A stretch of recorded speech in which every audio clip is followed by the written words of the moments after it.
I have had an incredibly difficult last several years.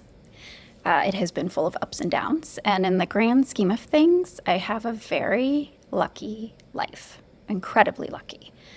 And I mean, have you ever just looked around your life and thought, I should be happy? So why don't I feel happy? And it is one of the strangest, most frustrating feelings. And maybe your life isn't terrible, but something just always feels off or like it's too much to handle. Maybe you have a job, a home, friends, or goals you're working towards, but deep down, something feels like it's missing.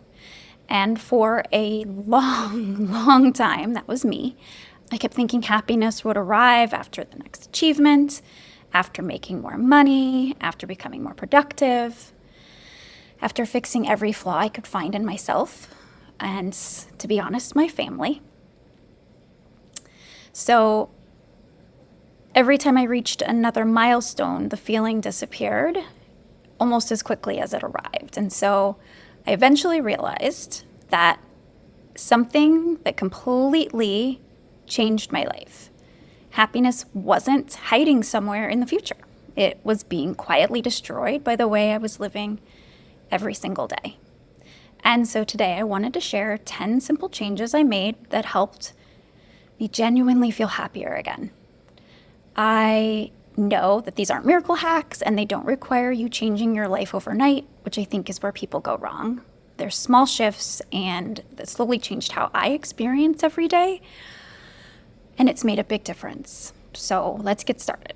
Number one, I stopped waiting for my life to begin. One of the biggest mistakes I made was believing my real life would start later, which is completely false. Later, when I had more money, better clothes, if I was healthier, more successful, later when everything would finally be perfect. I am a perfectionist, and the problem is that never arrives. And so there's always another goal or another problem and another reason to delay happiness and bring on feelings of overwhelm. And so once I stopped treating today as a waiting room, everything changed. I started appreciating ordinary mornings, ordinary conversations, ordinary walks, and ordinary meals and appreciating them for what they were. Number two, I simplified my goals. I used to overwhelm myself with impossible expectations. Wake up at 5, exercise, walk the dogs, read 2 books, build a business, learn new skills, eat perfectly, never waste any time, and become the best version of myself, post on social media, giving my heart palpitations just thinking about it. And so every single day, instead of feeling motivated, I felt exhausted. And so now I ask myself one simple question every morning. What is the most important thing I can do today? That's it. One meaningful goal. Everything else becomes a bonus. And now I'm accomplishing more than I ever have. Sometimes happiness isn't about adding more. It's about carrying less of the burdens that are on us. I protected my mornings, number 3. I avoided emails. I avoided news. I avoided social media, no notifications. Before I'd even gotten out of bed, my brain belonged to everyone else in the past. And so now my mornings look different. I drink some water, I stretch, I sit quietly, write a few thoughts, journal. I take a short walk when I can, walk the dogs, and the first 30 minutes of your day should set the emotional tone for everything else that follows. Protect them. They are the most valuable thing you have. They are way more valuable than people realize. Number 4, I started moving every day. Notice I didn't say become obsessed with fitness and join a gym. I just simply started moving, walking, stretching, a little bit of yoga, doing a short workout. Movement became something I did because it helped me feel so good and not because I hated how I looked. Exercise stopped being punishment. It became self-care, and even 10 or 20 minutes can completely change your mood. The goal isn't perfection, and that was where I was always going wrong. It's consistency. So number 5, I improved my environment. Your environment quietly shapes your emotions. And when my room was cluttered or dishes in the sink, my mind felt cluttered. When everything around me felt chaotic, My world was chaotic, my thoughts felt chaotic, and I didn't become a minimalist overnight, but I simply started removing little sources of stress. Cleaning my workspace, picking up trash, that's a big one, making my bed, opening the curtains, letting some sunshine in, adding some plants, keeping my favorite mug nearby, and these details can make a significant difference. Your environment either supports your happiness or it can slowly drain it. I spent less time comparing. Number 6, I spent less time comparing myself to others, social media, everybody else around me. Everybody can be richer, healthier, smarter, more successful, more attractive. Meanwhile, you're comparing yourself to people on the internet.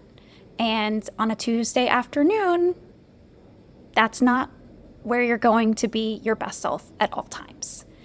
I began limiting how much content I consumed, and it has made a significant difference. Instead, I spent more time creating, reading, learning, building.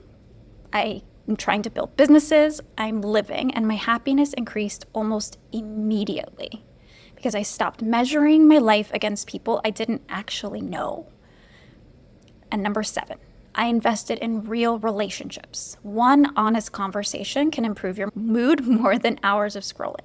Started calling my family more often, meeting friends for coffee, checking in on people more, listening more, slowing down, being present.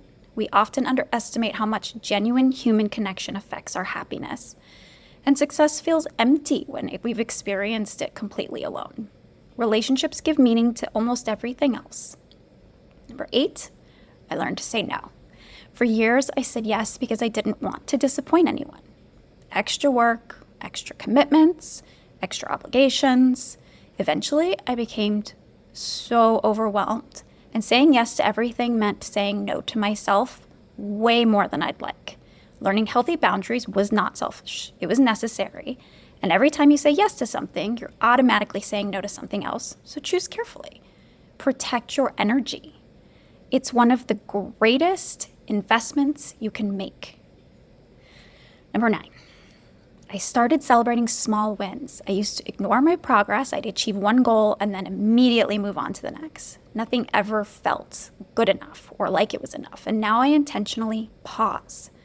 Finished a project, celebrate. Went for a walk, high five. Cooked a healthy meal, celebrate. Read 10 pages, way to go. These tiny moments train your brain to recognize progress instead of constantly focusing on what's missing. And so happiness grows where appreciation lives. And number 10, I accepted that happiness isn't permanent. We expect to walk around always feeling great. And if we're not, then something might be wrong. But this is the most important lesson of all. Happiness isn't a destination you arrive at forever. It's an emotion, like every other emotion. It comes and it goes, it ebbs, it flows. And some days you feel amazing, and other days you will feel tired and fatigued, anxious, frustrated, or sad, and that is all normal. The goal isn't to eliminate difficult emotions. The goal is to build a life where happiness visits more often than not. And when difficult days arrive, you know they will not last forever. That's real emotional resilience, not constant positivity, just the confidence that tomorrow can be better. I say, keep going, keep growing. And if any of these changes resonated with you, start with just one, not all 10, one. One that kind of called to you, because small actions repeated consistently create remarkable change. And I have a lot more to share and a lot more of my journey that kind of got me to this place. So I look forward to talking to you more and hearing how your life changes have made an amazing world around you.